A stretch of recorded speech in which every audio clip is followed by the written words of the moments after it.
La boulimie, comprendre, expliquer, traiter. En France, les troubles des conduites alimentaires, TCA, touchent une proportion significative de la population. Selon la Haute Autorité de Santé, HAS, la boulimie concerne environ 1,5% des jeunes âgés de 11 à 20 ans, avec une prédominance féminine, soit environ 3 jeunes filles pour un garçon. Le pic de fréquence se situe vers 19 à 20 ans. L'hyperphagie boulimique sans comportement compensatoire comme les vomissements dans la boulimie classique quant à elle est plus fréquente, touchant entre 3% et 5% de la population. Contrairement à la boulimie, ce trouble affecte presque autant les hommes que les femmes et est généralement diagnostiqué à l'âge adulte. Globalement, les TCA, incluant l'anorexie, la boulimie et l'hyperphagie boulimique, concernent environ 10% de la population française, soit plus de 7 millions de personnes. Il est important de noter que ces chiffres peuvent être sous-estimés, car une grande partie des personnes concernées ne sont pas diagnostiquées ou ne consultent pas de professionnels de santé. La détection précoce et l'accès aux soins restent donc des enjeux majeurs pour améliorer la prise en charge de ces troubles. Chapitre 1 – Définition et critères diagnostiques. La boulimie nerveuse est un trouble du comportement alimentaire, TCA, caractérisé par des épisodes répétés d'hyperphagie incontrôlée, suivis de comportements compensatoires inappropriés pour éviter une prise de poids. Critères du DSM-5, 2013. Un point épisode récurrent de crise de boulimie, ingestion excessive de nourriture en un temps court, moins de 2 heures, avec une perte de contrôle. 2 points comportement compensatoire, vomissement, laxatif, diurétique, jeûne ou exercice excessif. 3 points fréquence, au moins une fois par semaine pendant 3 mois. 4 points image corporelle déformée avec une estime de soi influencée par le poids. Ce trouble diffère de l'hyperphagie boulimique qui n'inclut pas de comportement compensatoire. Chapitre 2 – Profession. Certaines professions présentent un risque accru de développement de la boulimie et d'autres troubles du comportement alimentaire, TCA. Ces métiers imposent souvent une pression intense sur l'apparence physique, la performance ou le contrôle du poids, ce qui peut favoriser des comportements alimentaires pathologiques. Les métiers axés sur l'image corporelle et l'apparence, mannequins, acteurs, danseurs, influenceurs. Ils subissent une pression pour correspondre aux standards de beauté et de minceur qui est très forte. L'industrie de la mode impose souvent des critères de poids stricts, encourageant les régimes drastiques qui peuvent dégénérer en crise de boulimie. Chez les influenceurs, l'exposition permanente sur les réseaux sociaux peut exacerber l'insatisfaction corporelle. Chez les sportifs de haut niveau. Les sports où le poids influence la performance sont particulièrement concernés. Sports à catégorie de poids, boxe, judo, lutte, body. Sports esthétiques, danse classique, gymnastique, patinage artistique. Sports d'endurance, marathon, cyclisme, triathlon. La nécessité de maintenir un poids faible pour la performance pousse à des cycles de restrictions alimentaires suivis de compulsions alimentaires. Des études montrent une prévalence élevée des TCA chez les athlètes féminines et dans les sports à forte exigence corporelle. 2. Les métiers à stress intense et charge mentale élevée. Les milieux médicaux et paramédicaux, médecins, infirmiers, étudiants en médecine, diététiciens. Forte charge de travail, stress chronique, et parfois des horaires irréguliers qui perturbent les repas. Certains soignants développent des troubles alimentaires comme moyen de gestion du stress.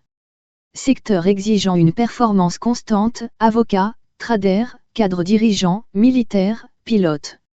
Les horaires irréguliers, travail sous pression, stress intense. Les crises de boulimie peuvent être une réponse au stress ou à la fatigue mentale. Les métiers de la restauration et de l'alimentation, cuisinier, boulanger, pâtissier. Une proximité constante avec la nourriture peut entraîner des compulsions alimentaires incontrôlées. Certains développent un rapport troublé avec l'alimentation, alternant entre restrictions et excès. Les sommeliers, critiques gastronomiques. Le fait de devoir goûter régulièrement des aliments ou des boissons peut encourager des comportements alimentaires compulsifs ou compensatoires. Chapitre 3 – Quelle différence entre l'être humain et les animaux à gérer les TCA? Le régime, un déclencheur biologique des TCA. Lorsqu'un métier impose un régime strict, mannequinat, sport, médecine, etc., cela crée un état de privation qui va déclencher une réaction biologique puissante. Le cerveau ne distingue pas un régime volontaire d'une famine. Notre organisme est programmé pour la survie. Lorsqu'il perçoit une baisse soudaine des apports caloriques, il active des mécanismes pour éviter la famine. Cela passe par augmentation de la faim, hausse de la gréline, l'hormone de l'appétit. Diminution de la satiété, baisse de la leptine. Hyperréactivité aux aliments riches en énergie, activation du système de récompense dopaminergique. Les régimes trop stricts provoquent donc des pulsions alimentaires incontrôlables, car le cerveau pousse à compenser ce qu'il perçoit comme un danger vital. Pourquoi l'humain perd-il le contrôle alors que les animaux y arrivent? Les animaux régulent naturellement leur alimentation selon leurs besoins. Un lion ne mange pas s'il n'a pas faim, un oiseau ne se goinfre pas au point d'être obèse. Pourquoi? L'humain a un cerveau plus complexe et influencé par son environnement. Notre cortex préfrontal est plus développé que celui des animaux. C'est lui qui gère les décisions et la rationalisation. Mais paradoxalement, cette intelligence nous déconnecte parfois de nos signaux naturels. On mange par stress, ennui, émotion, ce que les animaux ne font pas. On est influencé par la culture, la mode, les normes sociales, les animaux n'ont pas ces contraintes. On a un accès illimité à la nourriture, ce qui n'existe pas dans la nature. L'humain peut donc manger pour des raisons qui ne sont pas liées à ses besoins énergétiques réels, ce qui favorise les troubles alimentaires. Le système de récompense humain est détourné. Chez l'animal, manger est juste une réponse à un besoin biologique. Chez l'humain, la nourriture est liée au plaisir, dopamine, à la culture et à l'affectif. Certains aliments, sucres, gras, surchargeant le système de récompense, un peu comme une drogue. Cela peut provoquer des comportements addictifs et des compulsions alimentaires, absents chez les animaux sauvages. L'environnement moderne rend la nourriture trop accessible et trop stimulante, ce qui pousse au dérèglement alimentaire. Pourquoi les métiers avec des régimes stricts favorisent-ils les TCA? Lorsqu'on impose un contrôle extrême sur l'alimentation, sport, mode, spectacle, on déclenche une lutte interne entre le cerveau rationnel, je dois me priver pour réussir. Le cerveau primitif, je veux manger pour survivre. Ce conflit provoque une frustration extrême qui peut mener à des compulsions alimentaires. Une hyperfocalisation sur la nourriture, le cerveau devient obsédé par ce qu'il ne peut pas avoir. Un sentiment de perte de contrôle, la culpabilité pousse à compenser, vomissements, sport excessif, etc. C'est ce cycle qui entraîne la boulimie et d'autres TCA. Les animaux ont un équilibre naturel entre faim et satiété car ils ne perturbent pas leur organisme avec des interdictions ou des règles culturelles. L'humain, en revanche, impose souvent à son corps des restrictions alimentaires incompatibles avec son fonctionnement biologique, ce qui entraîne des dérèglements et des troubles alimentaires. En résumé, plus on essaie de contrôler son alimentation de manière stricte, plus on risque de perdre le contrôle. Chapitre 4 – Influence de la génétique, selon ses origines. L'adaptation au climat, exemple, pourquoi un Polonais mange plus qu'un Éthiopien? L'évolution humaine a façonné notre rapport à la nourriture en fonction de l'environnement. Les populations vivant dans des climats froids ont dû s'adapter pour survivre, ce qui a influencé leur métabolisme et leurs habitudes alimentaires. Métabolisme et besoins énergétiques. Dans un climat froid, le corps doit brûler plus de calories pour maintenir sa température corporelle. Les populations des pays nordiques, Scandinavie, Russie, Pologne, Canada, ont donc historiquement adopté une alimentation plus riche en graisses et en protéines, viande, poissons gras, produits laitiers, pour fournir plus d'énergie. En revanche, dans les pays chauds, comme en Éthiopie ou en Inde, le climat ne nécessite pas autant de dépenses énergétiques pour la thermorégulation. L'alimentation y est souvent plus végétale et légère, avec une plus forte consommation de céréales, de légumes et d'épices. Réserve de graisse et survie. Les peuples vivant dans des environnements froids ont développé un tissu adipeux plus important pour mieux résister aux basses températures. A l'inverse, dans les climats chauds, une morphologie plus fine favorise une meilleure dissipation de la chaleur corporelle. Un Polonais ou un Russe, par nécessité évolutive, a donc un métabolisme qui supporte mieux un régime riche en calories, tandis qu'un Éthiopien est plus adapté à une alimentation frugale et végétale. Histoire et disponibilité des ressources alimentaires. L'environnement détermine ce qui est disponible à manger, et donc ce que les populations consomment sur le long terme. Climat et agriculture. Les pays nordiques ont des hivers longs et rigoureux qui rendent l'agriculture difficile.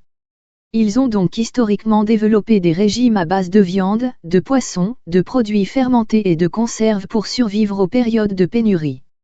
À l'inverse, dans les régions tropicales et subtropicales, la terre est fertile toute l'année, permettant une production continue de fruits, légumes et céréales. C'est pourquoi un Éthiopien ou un Thaïlandais consomme plus de riz et de légumineuses, alors qu'un Suédois privilégiera la viande et les produits fermentés. Élevage et agriculture. Les peuples des steppes, des montagnes et des régions polaires, mongols, inuits, vikings, ont historiquement eu une alimentation basée sur la chasse et l'élevage, car les cultures étaient limitées. À l'inverse, les civilisations du Moyen-Orient, de l'Inde et de la Méditerranée ont bâti leur alimentation autour de l'agriculture, avec une forte consommation de céréales et de légumes. Ces habitudes alimentaires, transmises de génération en génération, ont façonné la physiologie et les préférences alimentaires des populations actuelles. Influence génétique sur le métabolisme. L'évolution a sélectionné des adaptations spécifiques selon les régions. Métabolisme des glucides et du lactose. Les populations d'Europe du Nord et d'Asie centrale ont développé une tolérance au lactose car elles dépendent historiquement des produits laitiers. En revanche, en Afrique et en Asie de l'Est, l'intolérance au lactose est plus fréquente car la consommation de lait y était historiquement faible. Sensibilité à l'insuline et stockage des graisses. Les populations vivant dans des régions où la nourriture était irrégulière, inuits, peuples du désert, ont développé une capacité à stocker les graisses efficacement pour survivre aux famines. Les peuples ayant toujours eu accès à une alimentation abondante, exemple Asie du Sud-Est, ont un métabolisme plus rapide et une moindre capacité à stocker les graisses. Cela explique pourquoi certaines populations ont un risque plus élevé d'obésité ou de diabète lorsqu'elles adoptent un régime occidental riche en sucre rapide et en graisses industrielles.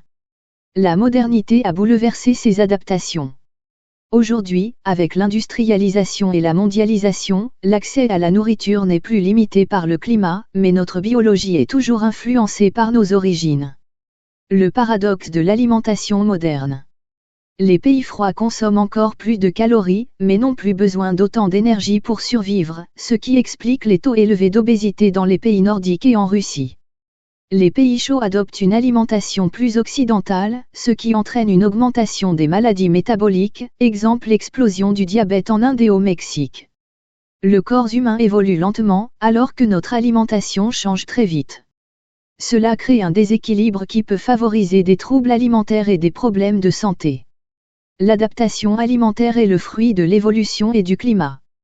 Les besoins énergétiques sont dictés par le climat, les populations nordiques mangent plus car elles brûlent plus de calories pour survivre au froid. L'agriculture et l'élevage ont façonné les habitudes alimentaires, certaines régions sont plus tournées vers la viande, d'autres vers les céréales et les légumes.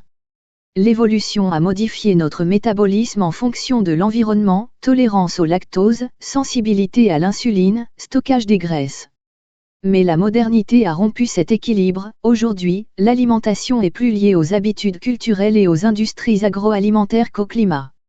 Chapitre 5 – Troubles alimentaires et résidents étrangers. L'immigration entraîne un choc culturel et biologique qui peut perturber les comportements alimentaires. Lorsqu'une personne change de continent et adopte un nouveau mode de vie, son métabolisme et sa relation avec la nourriture peuvent être gravement affectés. Les études montrent que les immigrés ont un risque plus élevé de développer des troubles du comportement alimentaire, TCA, y compris la boulimie, et cela fonctionne dans les deux sens.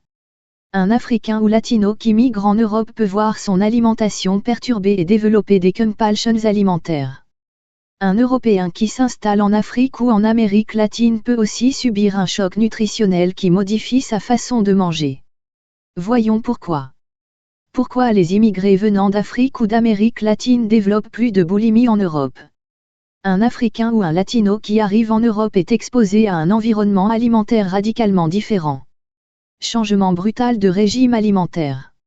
Dans beaucoup de pays d'Afrique ou d'Amérique latine, l'alimentation traditionnelle est riche en fibres et en protéines, légumineuses, viande maigre, tubercules. Peu transformée, cuisine maison, peu d'aliments industriels. Basés sur des repas familiaux structurés. En Europe, ils découvrent une alimentation plus riche en sucres et en graisses, fast-food, plats préparés. Des repas plus désorganisés, grignotage, alimentation rapide. Un accès illimité à la nourriture, ce qui peut favoriser les compulsions alimentaires. Ce changement brutal peut perturber son métabolisme et son comportement alimentaire. Le corps, habitué à un régime plus naturel, réagit mal aux aliments ultra transformés. Pic de glycémie, sensation de faim plus forte. Addiction au sucre et au gras, risque de boulimie. Déséquilibre hormonal, compulsions alimentaires. Choc culturel et stress de résidents étrangers. L'immigration est un stress énorme, nouvelle langue, nouvelle culture, discrimination, difficulté d'intégration, isolement social, éloignement de la famille. Le stress chronique augmente le taux de cortisol, ce qui pousse à manger plus, notamment des aliments sucrés et gras.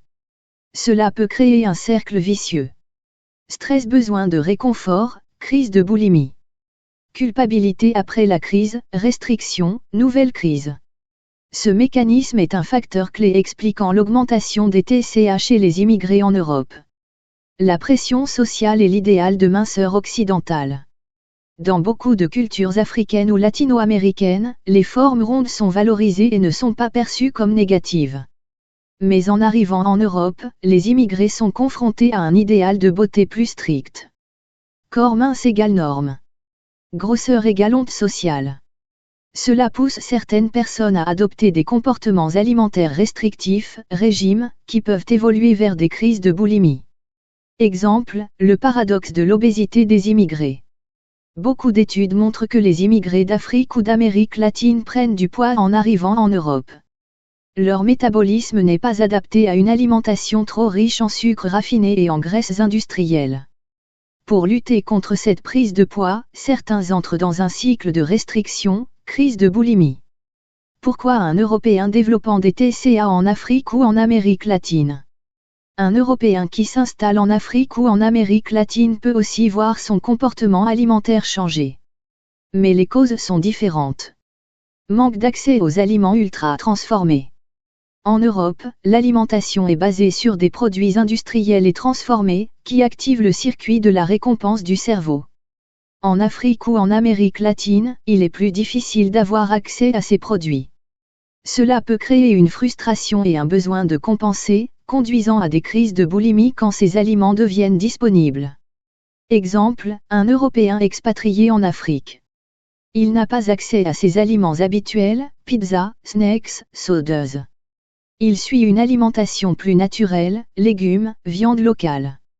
Mais dès qu'il trouve un fast-food ou rentre en Europe, il se jette sur ces aliments et perd le contrôle, crise de boulimie. L'adaptation à une alimentation plus riche en glucides lents. Dans beaucoup de pays africains ou latino-américains, l'alimentation traditionnelle repose sur des glucides complexes, manioc, maïs, riz. Un Européen habitué aux glucides rapides, pain blanc, pâtes raffinées, peut voir son métabolisme perturbé et ressentir des cravings alimentaires pour retrouver son alimentation d'origine. Stress et adaptation culturelle. Un Européen en Afrique ou en Amérique latine doit s'adapter à un nouveau mode de vie. Changement de climat, choc culturel, différences alimentaires. Ce stress peut déclencher des comportements de compulsion alimentaire ou d'hyperphagie comme réponse au mal-être. Exemple, un Français en Amérique latine. Il se sent perdu dans la culture locale. Il compense avec la nourriture dès qu'il trouve des aliments familiers. Il alterne entre périodes de restriction et crises alimentaires. Pourquoi la migration favorise-t-elle la boulimie plus que l'anorexie? L'anorexie est souvent liée au contrôle absolu de la nourriture, ce qui est plus fréquent chez les personnes vivant dans un cadre stable et structuré.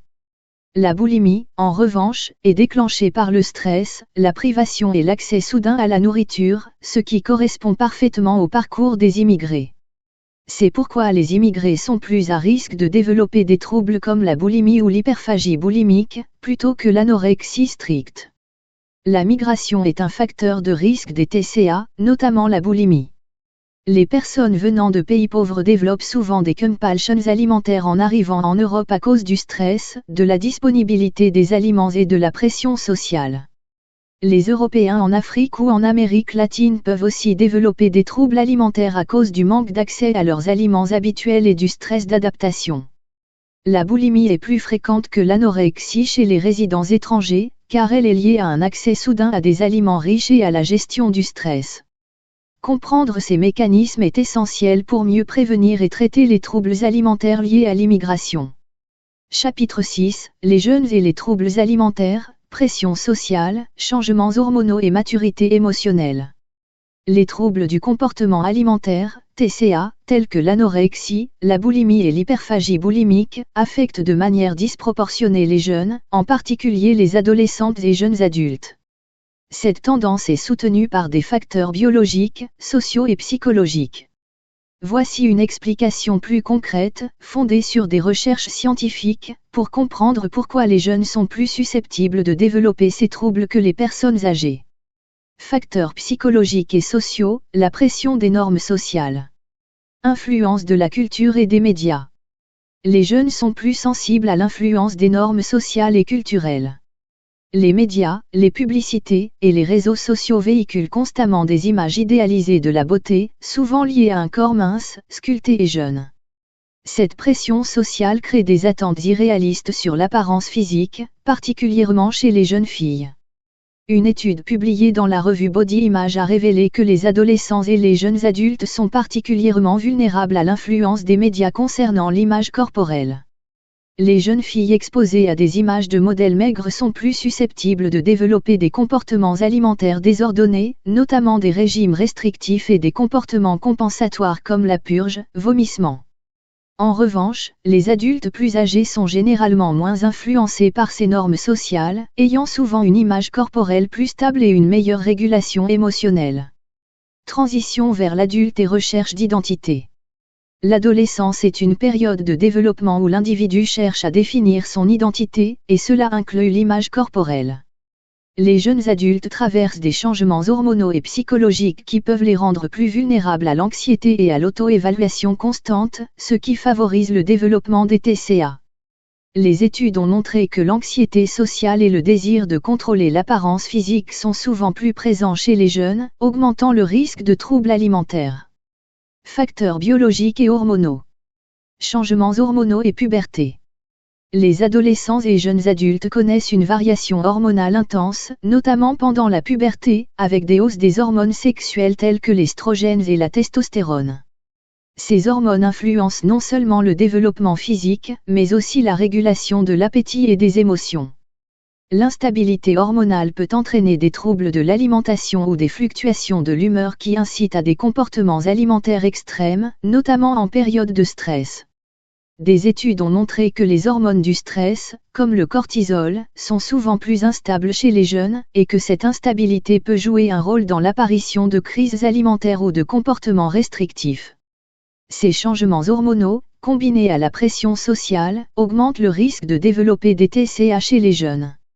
Manque de maturité émotionnelle et régulation des émotions. Les jeunes ont souvent une capacité limitée à gérer leurs émotions. L'adolescence et la jeunesse sont des périodes où les individus apprennent encore à faire face aux émotions fortes, telles que la tristesse, la colère ou l'anxiété. En conséquence, certains jeunes peuvent recourir à la nourriture comme mécanisme d'adaptation, notamment pour réguler leurs émotions.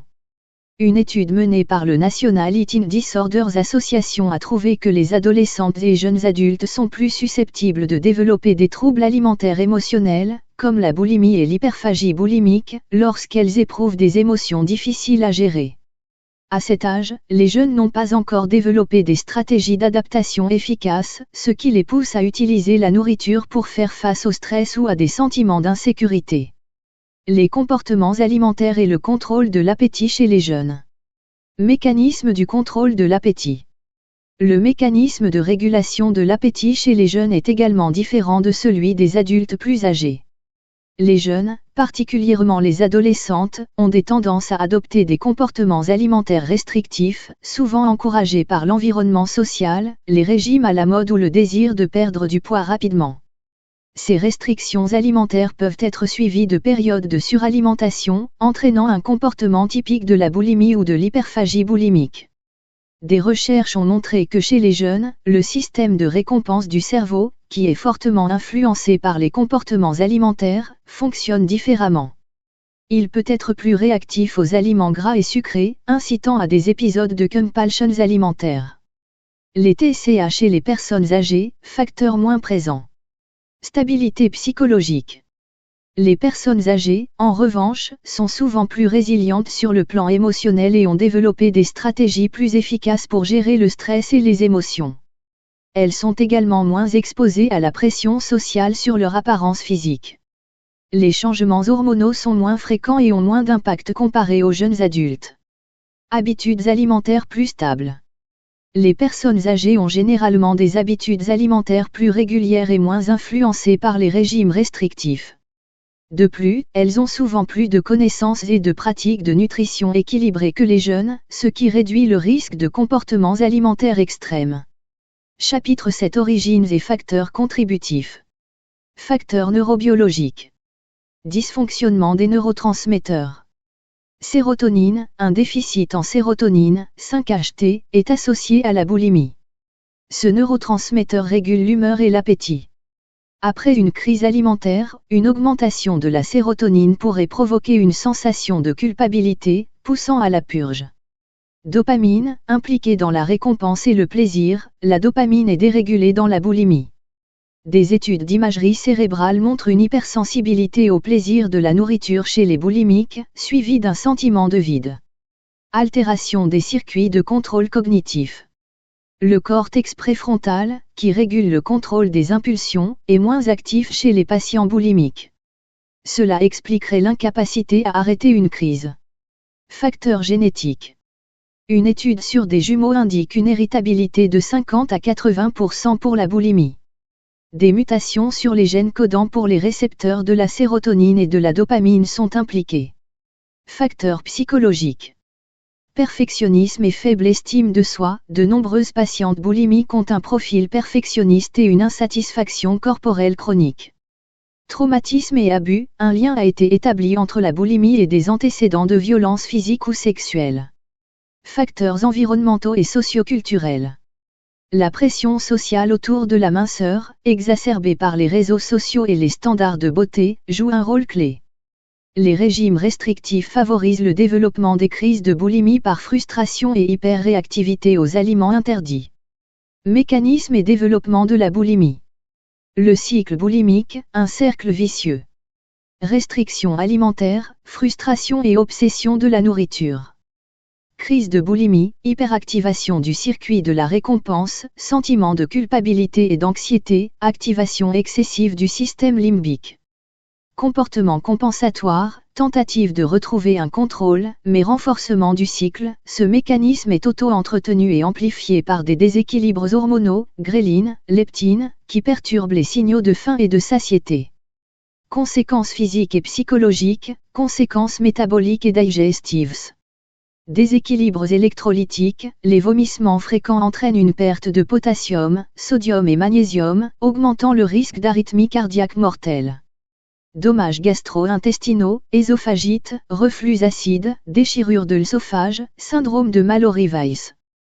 Problèmes dentaires, l'acidité des vomissements use l'émail et favorise les caries. Conséquences neurologiques et hormonales. Hypoglycémie récurrente, fatigue, vertige, risque de crise d'épilepsie. Aménorrhée, absence de règles, due à un déséquilibre hormonal, souvent lié à une restriction calorique sévère. Conséquences psychologiques. Dépression et anxiété, plus de 60% des boulimiques souffrent aussi d'un trouble anxieux ou dépressif. Comportements autodestructeurs, risque accru de conduites addictives, alcool, drogue, et d'automutilation. Approche thérapeutique. Thérapie psychologique. Thérapie cognitivo-comportementale, TCC, traitement de référence. Modifier les pensées automatiques sur la nourriture et le corps.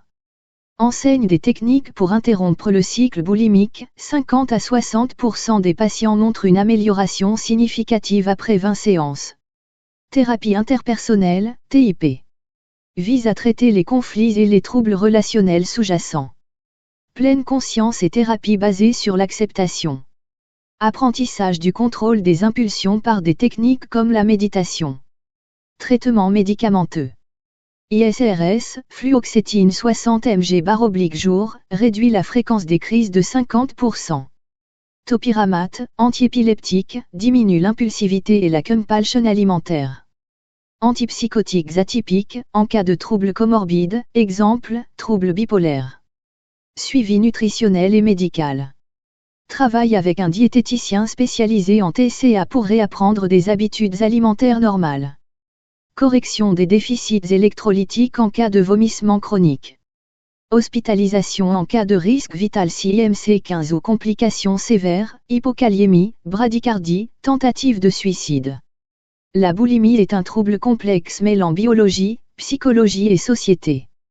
Un traitement efficace nécessite une prise en charge globale et personnalisée, intégrant thérapie, soutien médical et accompagnement nutritionnel. La recherche continue d'explorer de nouvelles pistes, notamment les thérapies basées sur la neurostimulation et la pharmacogénétique pour mieux cibler les traitements. Chapitre 8. Les thérapies basées sur la neurostimulation pour traiter la boulimie. La boulimie est un trouble du comportement alimentaire, TCA, caractérisé par des épisodes de compulsions alimentaires suivis de comportements compensatoires, vomissements, jeûne, excès de sport, etc. Ce trouble, qui affecte aussi bien le corps que l'esprit, est souvent lié à des déséquilibres neurobiologiques, notamment dans les circuits de la récompense et du contrôle des impulsions. Ces dernières années, les thérapies de neurostimulation ont émergé comme une approche prometteuse pour traiter la boulimie, notamment lorsque les méthodes traditionnelles, thérapie cognitive comportementale, médicaments, soutien nutritionnel, ne suffisent pas. Comment fonctionne la neurostimulation dans le traitement de la boulimie ? La neurostimulation repose sur l'idée que certains circuits du cerveau, impliqués dans l'impulsivité, le contrôle de l'appétit et la gestion des émotions, fonctionnent différemment chez les personnes souffrant de boulimie. Ces traitements visent à réguler l'activité cérébrale pour réduire les compulsions alimentaires et améliorer le contrôle de soi. Les recherches ont identifié plusieurs régions clés du cerveau impliquées dans la boulimie. Le cortex préfrontal dorsolatéral, responsable du contrôle des impulsions et de la prise de décision. Son dysfonctionnement peut expliquer pourquoi une personne boulimique a du mal à résister aux crises alimentaires. Le striatum et le noyau accumbens, ces zones sont impliquées dans le circuit de la récompense. Chez les personnes souffrant de boulimie, elles réagissent de manière excessive aux aliments riches en sucre et en gras, ce qui favorise les compulsions. L'insula, cette région joue un rôle dans la perception du corps et des sensations internes. Un dysfonctionnement de l'insula peut fausser la perception de la faim et de la satiété. La neurostimulation cible ces zones spécifiques pour aider à rétablir un équilibre neurobiologique et réduire les symptômes de la boulimie. 2. Les principales techniques de neurostimulation utilisées contre la boulimie. A. La stimulation magnétique transcrânienne, TMS ou RTMS. La stimulation magnétique transcrânienne répétitive, RTMS, est une technique non invasive qui utilise un champ magnétique pour stimuler certaines zones du cerveau impliquées dans la régulation de l'appétit et du contrôle des impulsions. Comment ça fonctionne ? Une bobine électromagnétique est placée sur le cuir chevelu au niveau du cortex préfrontal dorsolatéral. Des impulsions magnétiques modulent l'activité neuronale pour améliorer le contrôle des compulsions alimentaires. Plusieurs études montrent que la RTMS peut réduire le désir incontrôlable de manger et aider à stabiliser le comportement alimentaire. Avantages. Non invasif, indolore et sans effet secondaire majeur. Améliore le contrôle des impulsions et réduit les crises boulimiques. Peut être combiné avec une thérapie comportementale. Limite. Nécessite plusieurs séances avant d'avoir des résultats durables. Ne fonctionne pas pour tout le monde. La stimulation cérébrale profonde, DBS, Deep Brain Stimulation. La stimulation cérébrale profonde, DBS, est une technique plus invasive qui consiste à implanter des électrodes dans certaines zones du cerveau, notamment le noyau accumbens et le cortex préfrontal. Comment ça fonctionne ? Les électrodes envoient des impulsions électriques pour réguler l'hyperactivité du circuit de la récompense et réduire l'envie incontrôlable de manger. Cette méthode est surtout utilisée pour les cas graves et résistants au traitement classique. Avantages. Très efficace pour les patients souffrant de formes sévères de boulimie. Effet durable sur le contrôle des compulsions alimentaires. Limite. Procédure chirurgicale invasive. Risque d'effets secondaires neurologiques. Réservé au cas où les autres traitements ont échoué. La stimulation transcrânienne à courant direct, TDCS. La TDCS est une technique plus douce qui utilise un courant électrique de faible intensité pour moduler l'activité cérébrale. Comment ça fonctionne?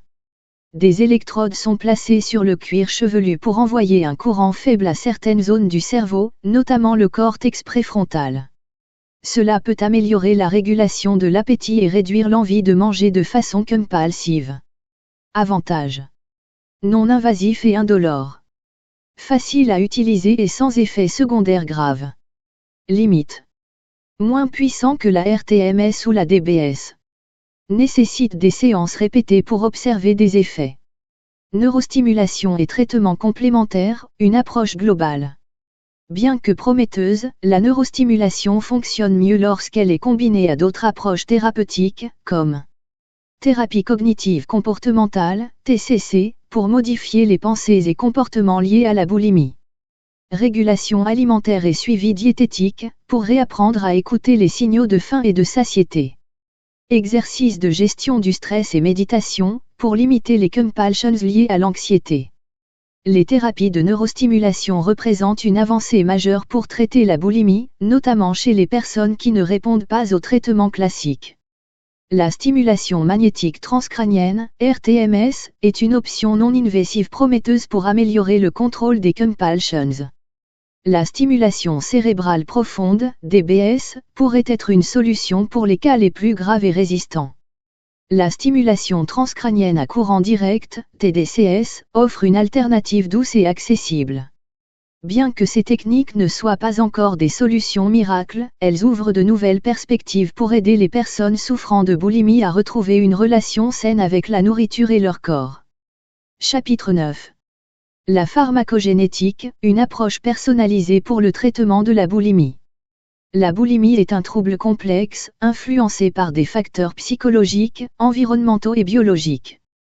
Parmi ces derniers, la génétique joue un rôle clé, notamment dans la réponse aux traitements médicamenteux. C'est là qu'intervient la pharmacogénétique, une discipline qui vise à adapter les traitements en fonction du profil génétique de chaque individu. Cette approche permet d'optimiser l'efficacité des médicaments tout en minimisant les effets secondaires, un enjeu crucial dans la prise en charge des troubles du comportement alimentaire, TCA, comme la boulimie. Qu'est-ce que la pharmacogénétique et pourquoi est-elle importante en boulimie? La pharmacogénétique étudie l'influence de la génétique sur la façon dont une personne absorbe, métabolise et répond aux médicaments. Chez certaines personnes souffrant de boulimie, les traitements classiques comme les antidépresseurs ou les régulateurs de l'humeur peuvent être inefficaces ou mal tolérés. Cela s'explique par des variations génétiques qui modifient la vitesse de métabolisation des médicaments, trop rapide égale inefficace, trop lente égale accumulation et effets secondaires. La sensibilité des récepteurs cérébraux aux molécules. L'impact des médicaments sur les circuits de la récompense, de l'appétit et du stress. Grâce à la pharmacogénétique, il est possible de personnaliser les prescriptions pour chaque patient, en identifiant les médicaments les plus adaptés à son profil génétique. Les médicaments utilisés dans la boulimie et leurs réponses génétiques. Plusieurs classes de médicaments sont utilisées pour traiter la boulimie. La pharmacogénétique permet d'évaluer comment chaque individu réagit à ces traitements. Les inhibiteurs de la recapture de la sérotonine, IRS. Exemple, fluoxétine, Prozac. La fluoxétine est l'un des seuls médicaments ayant montré une efficacité reconnue contre la boulimie. Elle agit sur la sérotonine, un neurotransmetteur impliqué dans la régulation de l'humeur, de l'appétit et des compulsions alimentaires. Impact génétique. Le gène CYP2D6 influence la métabolisation de la fluoxétine. Si une personne est un métaboliseur rapide, le médicament sera éliminé trop vite et donc moins efficace. Si elle est un métaboliseur lent, le médicament peut s'accumuler et causer des effets secondaires comme une agitation excessive ou des nausées. Des variations dans les gènes HTR2A et SLC6A4 peuvent aussi affecter la sensibilité aux IRS, expliquant pourquoi certains patients ressentent peu d'amélioration. Grâce à un test génétique, on peut ajuster la dose ou choisir une alternative mieux adaptée. Les médicaments agissant sur la dopamine. Exemple, le bupropion, ou Wellbutrin. Le bupropion agit sur la dopamine et la noradrénaline, des neurotransmetteurs impliqués dans la motivation, le plaisir et la récompense. Il peut être utilisé chez certaines personnes souffrant de boulimie, notamment celles ayant un profil proche de l'addiction. Impact génétique. Le gène CYP2B6 influence la manière dont le bupropion est métabolisé. Les variations des récepteurs dopaminergiques DRD2 et DRD4 influencent la réponse au traitement. Attention, chez certaines personnes, le bupropion peut augmenter l'impulsivité et aggraver les compulsions alimentaires. Les médicaments régulateurs de l'appétit. Exemple, topiramate, Topamax. Le topiramate est parfois utilisé pour réduire les compulsions alimentaires car il agit sur le système GABA et influence l'appétit. Il peut être prescrit aux personnes ayant une résistance aux autres traitements. Impact génétique. Le gène GABRA2 influence la réponse au topiramate. Le métabolisme du médicament est régulé par CYP2C19, un gène qui détermine si une personne métabolise rapidement ou lentement cette molécule. Un test pharmacogénétique permet de savoir si le topiramate est une bonne option avant même de le prescrire. Comment tester son profil pharmacogénétique ? Aujourd'hui, des tests génétiques sont disponibles pour analyser les enzymes du foie, CYP450, les récepteurs cérébraux et les transporteurs de neurotransmetteurs. Déroulement d'un test pharmacogénétique. Un simple prélèvement salivaire ou sanguin est effectué, le laboratoire analyse les gènes liés au métabolisme des médicaments, un rapport indique quels traitements sont les plus adaptés et quels médicaments sont à éviter.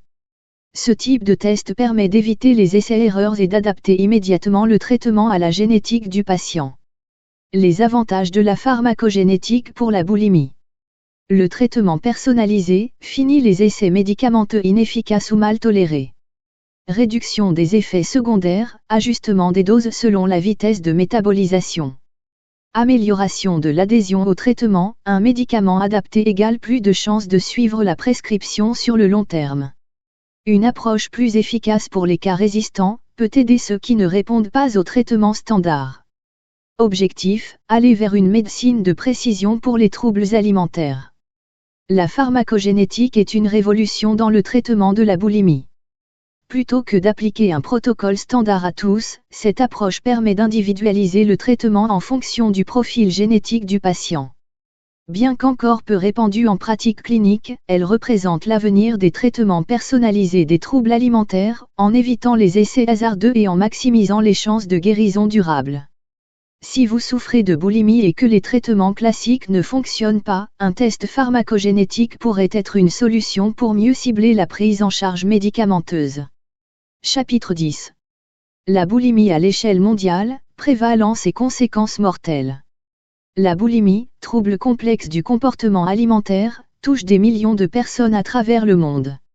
Ce chapitre propose une analyse des pays les plus affectés, en se concentrant sur l'Europe, et examine l'impact mortel de ce trouble au niveau mondial, européen et en France. Prévalence mondiale de la boulimie. Selon les estimations, la boulimie touchait environ 3,6 millions de personnes dans le monde en 2015. La prévalence sur la vie entière de la boulimie est estimée entre 1% et 3% chez les femmes.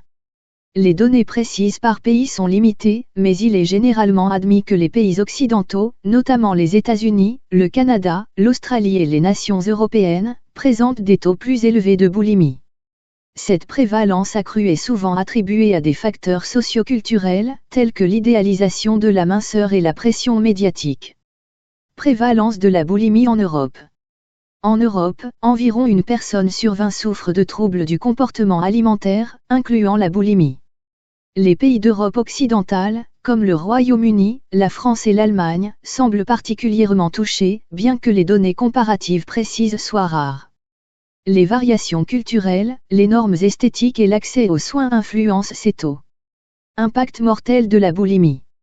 Les troubles du comportement alimentaire, y compris la boulimie, constitue la deuxième cause de mortalité prématurée chez les 15 à 24 ans, juste après les accidents de la route.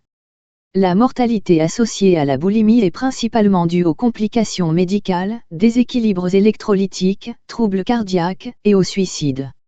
Dans le monde, les statistiques mondiales précises sur les décès liés à la boulimie sont limitées. Cependant, il est reconnu que les troubles alimentaires entraînent un risque accru de mortalité. Par exemple, l'anorexie mentale, un autre trouble alimentaire, a un taux de mortalité d'environ 10%. Bien que la boulimie ait un taux de mortalité inférieur à celui de l'anorexie, elle reste associée à des risques significatifs. En Europe, les données spécifiques sur les décès dus à la boulimie en Europe sont rares. Néanmoins, la reconnaissance croissante des troubles alimentaires et l'amélioration des systèmes de surveillance suggèrent une meilleure identification et prise en charge des cas sévères. En France, les troubles des conduites alimentaires touchent près d'1 million de personnes. Parmi elles, 600 000 sont des jeunes, et 28% des adolescentes sont concernées par des crises de boulimie. Les TCA constituent la deuxième cause de mortalité prématurée chez les 15 à 24 ans, juste après les accidents de la route. La boulimie est un trouble du comportement alimentaire aux conséquences potentiellement mortelles, touchant des millions de personnes dans le monde. Les pays occidentaux, notamment en Europe, semblent particulièrement affectés. En France, l'impact est significatif, surtout chez les jeunes femmes. Une meilleure compréhension de la prévalence et des conséquences de la boulimie est essentielle pour améliorer la prévention, le dépistage et le traitement de ce trouble dévastateur. Chapitre 11. Chez CS Coaching Performance 46, nous savons que la boulimie n'est pas simplement une question de volonté ou de contrôle, mais un combat réel, complexe et souvent silencieux. À travers cette vidéo, notre objectif a été d'apporter des explications claires, des solutions concrètes et de l'espoir à tous ceux qui sont touchés de près ou de loin par ce trouble. La boulimie peut sembler être une prison, mais il existe des chemins vers la guérison. Que ce soit par la thérapie, la neurostimulation, la pharmacogénétique ou un accompagnement personnalisé, chaque personne mérite une approche adaptée et un soutien à la hauteur de son combat. Nous encourageons tous ceux qui souffrent, ainsi que leurs proches, à ne pas rester isolés. Brisez le silence, demandez de l'aide, avancez pas à pas. Vous n'êtes pas seul dans cette épreuve, et chaque jour est une nouvelle opportunité pour retrouver l'équilibre et la sérénité. Prenez soin de vous, croyez en votre capacité à guérir, et souvenez-vous, votre bien-être vaut plus que n'importe quel idéal. CS Coaching Performance 46. Accompagner, comprendre, transformer.